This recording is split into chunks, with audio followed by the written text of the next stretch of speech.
welcome to That's Just Ridiculous with me, Guy, and... Me, Paul. Hi, I'm just putting Paul Kennaway and Guy Fryer. I'm just putting a log on the fire, on the fryer. Log on. Okay. So very nice. That's nice. He's burning birch there. Yes. Very well seasoned birch. It's hot. Nicer than being whipped with one. And Paul and I've been to Brussels. I was in Brussels yesterday. Oh. And I really felt, they all looked at me and I felt like, oh, I'm naughty. They think I'm naughty. Even the chauffeur, even the driver had a go at me. Did he? Yeah. You English arsehole. Yeah. Actually, he thought, as I was in Brussels, I'd be very against Brexit because, of course, that's where all the pro-European people would tip up, isn't it? That's where you'd find them is in Brussels. Yeah. So I gave him a short lecture on the British Empire. How did he feel about that? I think he was suitably educated by the time I got out of the car. Tore a €10 note in half in front of him, threw it on the floor. Threw you out of the car, you mean? And tried to run you over. The passport guy, when I went in there, gave me a look of like, you've pissed in our soup. Really? Yeah. Yeah. Somebody was saying the other day that they were on a plane from Berlin and the police got on and asked to see all the British passports on the plane. Really? Dein Papier. Yeah. Bitte. Right. Raus. It's begun. Yeah, it's great. I don't mind that. It's always quite nice. We're not just all going to be, turned into little tiny units of economic units. Where I am not a number. I am a person. Do you know where that's from? Yeah. What? The Prisoner. Okay. Did you ever see it? Yeah, of course. Right. I like my science fiction, don't I, Guy? Yeah. It is science fiction, that, Guy. You do realise that. Is it set in the future? It's set at an indeterminate time, isn't it? But What's scientific about it? Well, there are big, massive globules that chase him down the beach. And there's one ball, isn't there? Well, there are loads of them. There's a bit where loads of them come and get him at one point. Weather balloons, I believe, but they're quite sinister and quite didn't menacing. seem very futuristic to me. It just seemed really... Of course it's fucking futuristic. Everyone's got a number. It's like something by Ray Bradbury. He's wearing a blue blazer with sort of white piping. What's futuristic about that? Guy, there's some all-seeing thing behind it. And a straw hat. It's totally futuristic. I went to... I was watching that Question Time the other day, and people were very irate. Right. I think there might be a civil war. You want there to be, don't you? Well, banks crash, all debts are nullified. Yeah, why not? That'd be cool. Right, but at the same time, there's no digital currency at all. So it's just what you've got is what everyone's got. So really rich people, all they've got is like their cars and their house and nothing Their electric else. cars. Yeah. Is that I wouldn't like that kind of revolution. What sort do you want then? One where they're putting flowers in the gun barrels, presumably, and all fucking in the bushes. What have you? Taking LSD? No. I don't know what I'd like. I'd like a technological revolution. I'd like it to be like that's ongoing. But I'd like it to be obviously data to be removed rather than increased. But it's going to be in the hands of the very wealthy. Steam. What do you think the about age of steam? What do you think about, Guy, the fact that somebody was on the radio the other day and they were saying that wealthy people who make money or have money, need to be validated. They need to feel not only that they are wealthy, which obviously they can feel, but they also need to feel that they deserve to be wealthy. And so they have to justify the fact that they've acquired the wealth under certain circumstances. Hence the contemporary art market. Yeah, I guess so. Where rich people go to try and make them, what do they say? Contemporary art is a conspiracy by poor and clever people to make rich people think they're clever. And it is designed that their objects are put in front of them and they're told, they're very expensive objects, if you buy these, it's a sign of intelligence. So absolutely, you can't go wrong. And the more you buy, the more intelligent you are. Yeah. And then if you get too much of it, you can always give it away to a museum. Of course you do. And the museum then will let poor people in to see how stupid they are. And they will chip your name into the stone above the door. Yeah. Yeah, and the poor people will feel even more stupid. Well, anyway, I went to the Arctic Circle last week. Yeah, Paul's been away, he's come back. And we went up there and we had to go by Tromsø. Where's there? It's a place called Svalbard, which is about as far north as you can go without having to get a military aircraft to take you there. So it's closer to the North Pole when you're there than it is to mainland Norway. And it was dark all the time, and it was quite amazing, actually. I went for a walk up a mountain, which was about 4,500 feet, and I nearly died of... You're not very fit there, Paul. I was fucked by the time I got up there, but I did get up there. I didn't turn back. Yeah, you're not very fit. In the snow. I think you'd be happy if you were a bit fitter. And then we went down an ice cave. I'll time you on some walks if you want. And then what did we do? But the best bit we did was from a bicycle. We went on a dog sled in the night because it was always night. Was it snowy everywhere? Yes, not just snow. It was -20. Yeah, but I mean, underfoot, was it everywhere white? Thick white snow everywhere. Okay. Where were you staying in the night? I just want a few details. Where were you? In someone's house? In a hotel. What was the hotel like? Basic Scandinavian. You can't lock any of the doors there because of polar bears, so all the doors are open all the time. Well, hold on. What about the polar bears outside and you're We inside? shut the door on them. They don't know how to open a door. Oh, they don't know how to open a door. They're good, but they're not that good. God, what you leave? None of the doors are locked, so that you can always escape through any door in a house if a polar bear comes after you. Yeah. God. Well, that would work very well if polar bears can't open doors. But if they learn how to do it, that is a very, very flawed plan. It's a bit fucking ridiculous. Walk into every house. Polar bears don't come into the town anyway because they're shit scared of people. They don't come in. But anyways, the best bit was we went to this dog place called Green Dog, I think it was called, and it was out in the middle of fucking nowhere, and it was like a shanty town with all these like kind of dreadlock people living there, and kind of like it was all a bit mad. Everyone's got sidearms and rifles with them as well, and there are no rules up there about carrying guns. You can just go and get one and you can carry it. You don't need a certificate or anything. You don't even have to know how to use it. Did you buy a gun when you were? No. We didn't you need to. We had people with us all the time with guns. The taxi driver had a World War I Mauser in the rack above his head. What were the guns against? For polar bears. Just polar bears? Yeah. So we went to this place, and there were all these dogs. It was like a dog tenement. There were all these little square houses, and all the dogs live outside all year round. And they all had names, and I thought they'd be quite vicious, but they weren't. They were really cute. And once they realised we were coming in, they were all going bananas because they're all kind of competing. They want some attention. So they all want you to cuddle them. So I cuddled as many as I could. But then we went up to our sleds, and you have to stand on the brake, and they bring the dogs up in Was pairs. this like a kind of trekking centre where the dogs were really clapped out and bored? No, there were so many dogs. Or were they proper working dogs? There were over 100 dogs, and they were all But did they just dogs. used to do a little kind of tour? Oh, no, it was tourist tour? No, it was serious. I mean, I was surprised. They said, right, you're going to be driving, and your passenger's going to be on the front, and you're on your own, basically. We'll be in the lead sled. You've got to follow us. Don't fall behind. And we'd never got on one before. And then they put eight dogs on there, and the dogs started going bananas. They were all like, all the dogs in the yard were going, pick me, pick me, pick me, roar, roar, roar, roar, jumping up and down. And then once all the teams were chosen, who chose them? The workers there, the guys who ran the place, and the women who ran it. And they clip them all on in pairs. So they know which dogs work well. They've got big dogs at the back to give you traction when you're coming off. And the small leader dogs at the front. Right. Usually one female and a male. And so they're all paired up really carefully. How many? 6 or 4? 6 on our sled. Right. 8 on the lead sled. Right.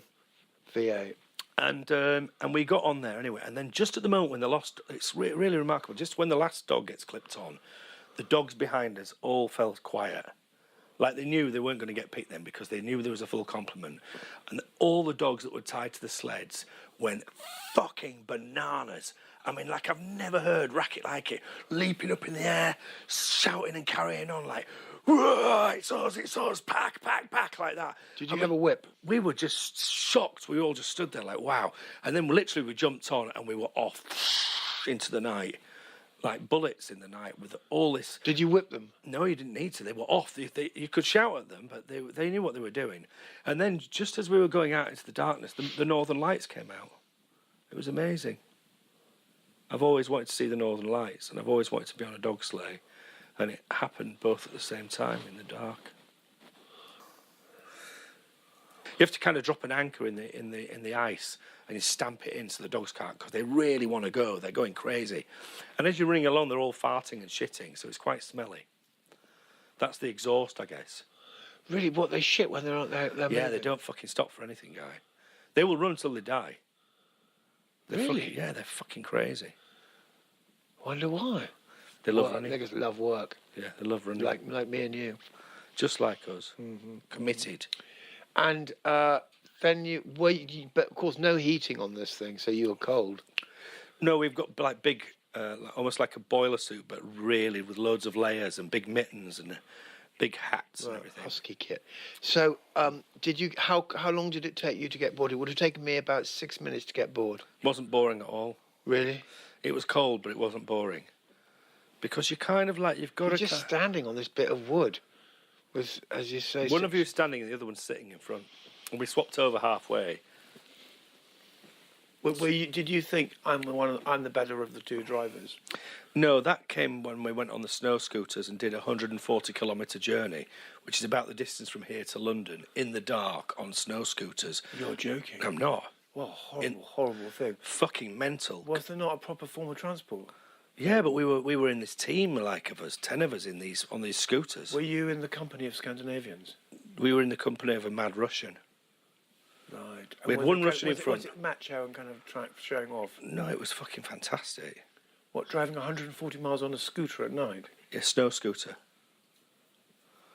Just down the road? Yeah, no, over ice and snow, up hills, round little corners, through little tiny channels, across just snow with it all spraying everywhere. Several people fell off. One girl dislocated her thumb completely. It's quite easy to die out there. We went to a place called Barentsburg, which was had one of the most northerly statues of Lenin there, and these huge signs up saying "Our goal, communism," and they're just trying to turn it all into sandals. Yeah, well, not exactly. It's more like wellies or snow boots. But mass tourism. They're trying to, but it will never be All mass inclusive. because most people aren't mad enough to want to fucking do that, are they? Really? It's quite extreme. What's it like in the summer? Slushy. Beautiful, apparently. Right. I'd like to see it again in the summer. But you love a trip, don't you? I do like a trip. And even in an airport, you're very good. Although I can't recall. I can't if I've fucking been stand with you, airports. I can't remember if I've been in an airport with you actually. Jesus, I hate I airports. picked you up at an airport once or twice. Was I gnarly? No, obviously not to see me. You were overjoyed. All your cares and troubles just dropped away. And you saw That's that old right, guy. buddy guy. And today I've written 3 pages of the Daily Mail today. Oh yeah. Yeah. How? Because they serialised my book. That's coming out next week. You're joking. So there's 3 pages with photographs of me and everything. So I feel quite vulnerable. I glimpsed it at the airport. So I saw it and I did feel a bit vulnerable. And then I went to the supermarket to get myself a pork pie on the vulnerability, because now when I get upset, I just Have a want porker. I just need pork products. Oh God. With mustard if I've got the time. Otherwise, I'll have the spoon of mustard after I finish the first pork product. Okay. And I went there, and in front of me, a woman was buying the Daily Mail, and I looked at her, and I thought, God. Did you go? I'm in there, love. I'm in there. Have a look at this, love. No, I didn't. No. I didn't want to. No. But I did feel. Someone sign that for you, she's never darling. going to understand what I'm trying to say. She's not the right person.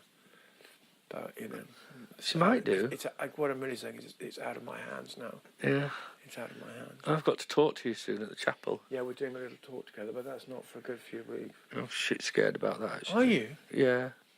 Oh, I'm surprised it's like that. Oh, Paul, that's going to be an absolute doddle. I've been reading your books again.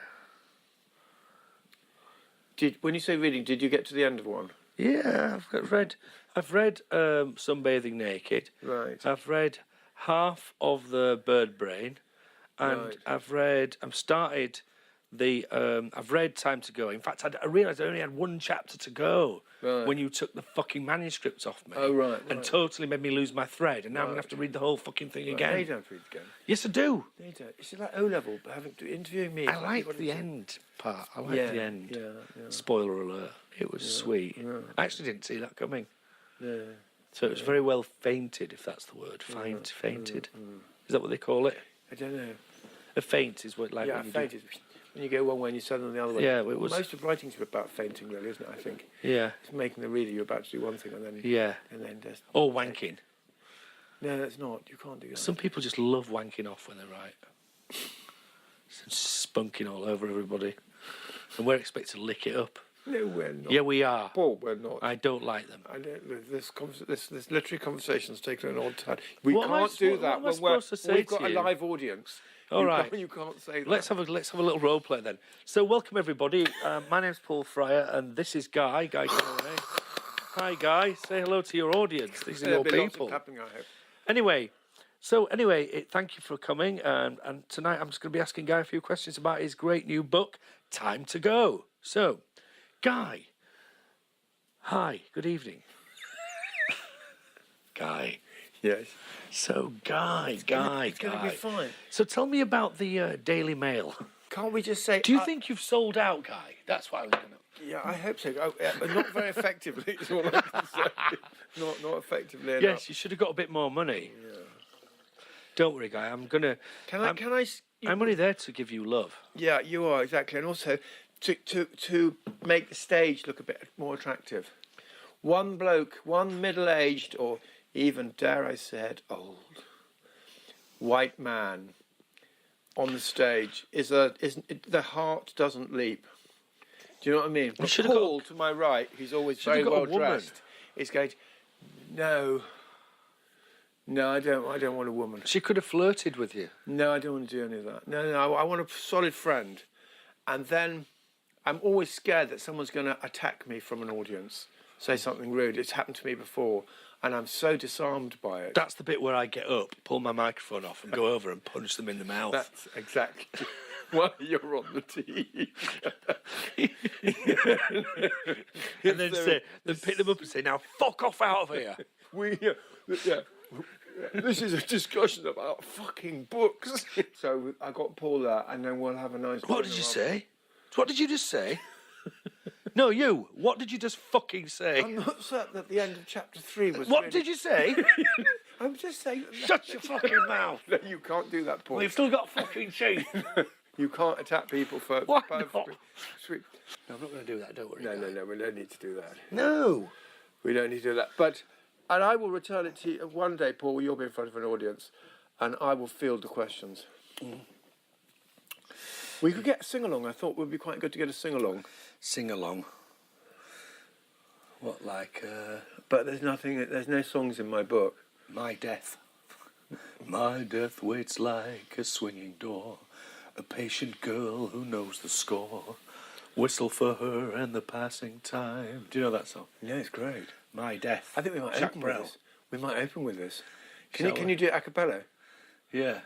We could just have it come on. Do you know it? It's a really good song. No, I'm getting you to sing it. But no, we can't. No, we can't do that. No. It's whatever. It's not a concert. But whatever is behind. It's a concert party. But whatever is behind the door, there's nothing much to do. Angel or devil, I don't care. For in front of that door, there is you. Absolutely. Let's live before we fucking die. Anyway, what we've got to do is get the people there, Guy. In the palm of our hand. Get them there. Eating. How are we going to do that? All right, what about we both come in coffins? They bring us in coffins and prop us up at 45 degrees. And we have a conversation out of our coffins. Yeah, or... It's expensive. Yeah, it is a bit. You can't hire a coffin, I've tried. You can't hire a coffin? No. That's a sorry indictment, isn't it? You can't hold on. There's a business opportunity there. In fact, I heard that you could at crematoriums, and then when it goes behind the curtains, they just whip you out. Whip you out because you can't afford a proper smelly second-hand coffin that's had loads of deads in it. I guess they put cling film in it. Or maybe just disinfect it. Yeah. It's a grim business, though, isn't it? The death business. Yeah. I don't know about So we're going to do that, and that would be nice. But I feel a little bit. I spend a long time not getting very far with my writing. Sitting there going, if only anyone would take any notice of me. And then when something does happen, I feel exposed and a little bit... Yeah, you've got to be careful what you wish for. Yeah. Success is coming now, your Chinese rug and all that, Guy. Well, I don't know. There is no position. Unlike the English cricket team, there's no position from which however looking good, there's no position which I can't lose from. You know what I'm like that. I can be 7-0 up. I'm With 8 minutes to self-sabotager. go. Are you? Yeah, and I can still manage to come off with a draw, or even you know what I mean. Yeah, it's true. So I'm really bad about. Bad self-sabotage. Yeah, What is I that? like. What is it? It's because we're interesting. See. No, that's a terrible thing to say, but it's certainly Because we're interesting, honestly, listener. Yeah, you know what I mean. It's because we get distracted too easily. You know, before the deal is finished, the game is won. Our attention starts wandering, and we start thinking, how can we amp this up? And Because you can see the trajectory, and you think, I have to see where it's gone. Yeah, it's exactly. This is so predictable. And so we fuck it up. yeah, just to make it more interesting. We're not doing that with the pod, though, because with the pod, we're not aiming high. We're just podding. We're not aiming high, honestly. We're just podding. You know what I mean? Podding until one of us dies. Yeah, I'd quite like to do one from an ancient stone site. Yeah, Castle Rig is my favourite, or Stenness. I've never been there.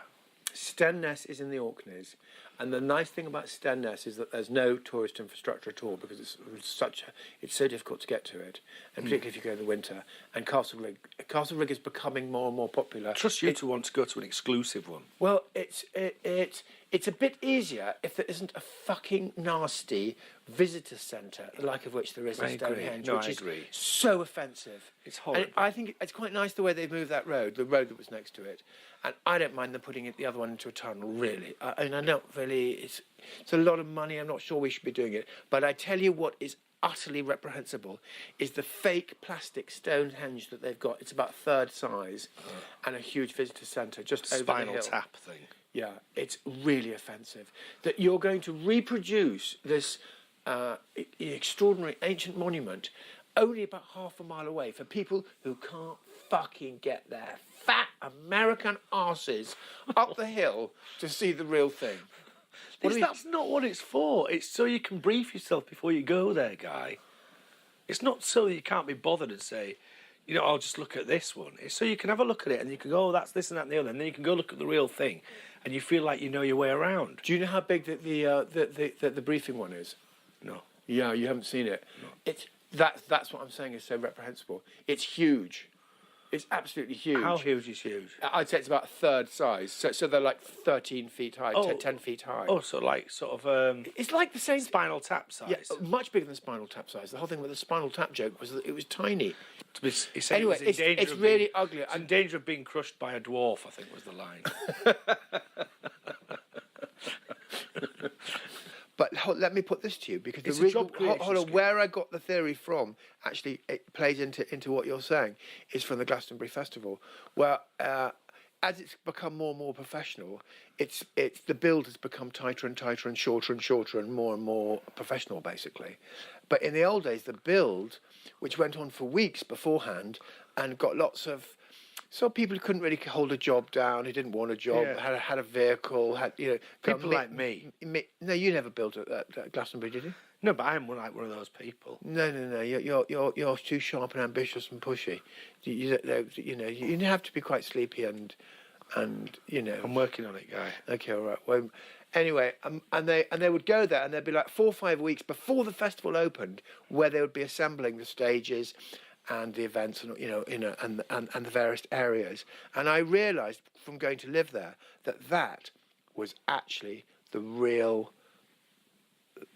That was really what the festival was about. That build, and then they let the punters in the last 3 days, and that's how they sort of paid for it. Yeah, and then that's when I saw the Stonehenge, and I thought that would be a hell of a build. Yeah, and it allows people who are strong to have a good, it's not just clever people, kind of office people. That's what I'm saying. It stops people from killing, from committing suicide and killing each other. Right. The world is a harsh place. It is. You didn't say that before. You said it was. No, I do think it's a beautiful place, but I'm feeling vulnerable at the moment. Welcome to my fucking world. I'm putting myself out to be judged. I'm waiting for reviews to come in. It's horrible. You're going to get great reviews. Let's see. The worst But thing is actually, they don't know they're Paul, doing can it. you turn this off because I don't want this to be recorded? What do you mean you don't want it to be recorded? You're bullying me. I'm not bullying you. Don't turn the tape off. All right, Guy, I've got a better idea. Cycling. How do you feel about cycling on a bicycle? How do you feel about that, Guy? I'd love to cycle more. Right, can I ask you a question? That's interesting you say that. Can I ask you a question, Guy? What? Crossbars, right? What is the fucking point of a crossbar? How come a man's got a crossbar and a woman hasn't got a crossbar? And if anything, a man stands much more danger of having his bollocks squished by a crossbar than a woman. But it's not about protecting your bollocks, it's about holding the bike together, and the man is heavier, for Christ's sake. In the old days, in the time of yore, women were lighter than men. Now, unfortunately, Women were lighter than men? With the new arrival of the lard arse.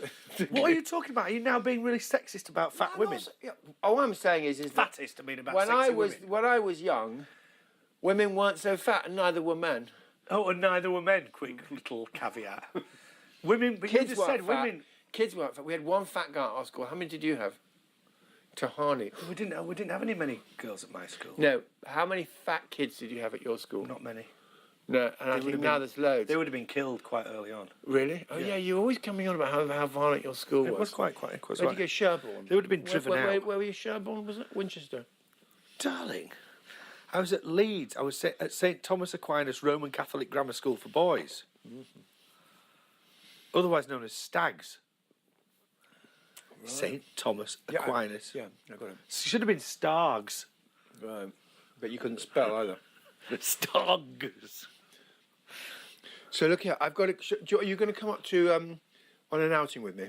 Where? Or are you going to stay here? I think maybe you should come out. Where? Just up to Stroud to drop this book off. And go and get a drink in the pub. Shall I? And come back. I'll drop you back here. How do you feel about it? I don't know. We have to do another pod.